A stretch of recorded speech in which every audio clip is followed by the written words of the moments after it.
Comme je l'ai dit tantôt, je suis un enfant du Sahel et loin de moi l'idée de blesser qui que ce soit. Je suis juste un idéaliste qui cherche les moyens les plus sûrs pour former une cavalerie à toute épreuve face à l'instinct colonial de l'Europe. Pour faire un front commun contre la cupidité et le sadisme d'une civilisation altérée par le sang et l'injustice sociale. Altérée par le sadisme et le fruit de la guerre du commerce triangulaire. Je suis un enfant du Sahel et mon rêve le plus cher est de former une cavalerie unique et sans équivalent pour chasser les moutons merdés et démocrates qui est bien calé sur mon fauteuil présidentiel. Pendant que les forces de défense et de sécurité rôdent ça et là, tel un soldat sur un territoire ennemi.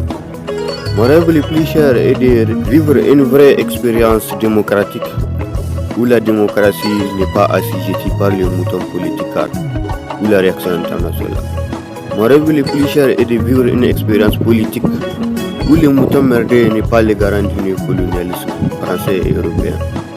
Et non une expérience où les moutons diplomates et les fervents défenseurs du mode de vie européen.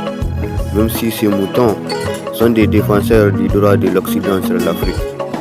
Même s'ils sont des baratineurs par excellence de la démocratie africaine. Même s'ils sont des acteurs parrainés par la France et l'Europe pour assujettir l'Afrique et ses enfants. Même s'ils ont honteusement marché dans les pas du mouton gouverneur de l'AOF et originaire de la Côte d'Ivoire, qui fut jadis le chef de personnel de tous les moutons de l'Afrique occidentale française. Même si ces derniers et tous ces moutons merdés qui ont marché dans ces pas ont été effrayés par les galons du général de Gaulle. Contrairement aux principes qui ont animé les fervents défenseurs et panafricanistes qui fit Sékou Touré. Il s'agit en effet d'un troupeau de moutons intellectuels et ignorants que plusieurs générations d'hommes ont résisté à la pénétration coloniale aux quatre coins de l'Afrique.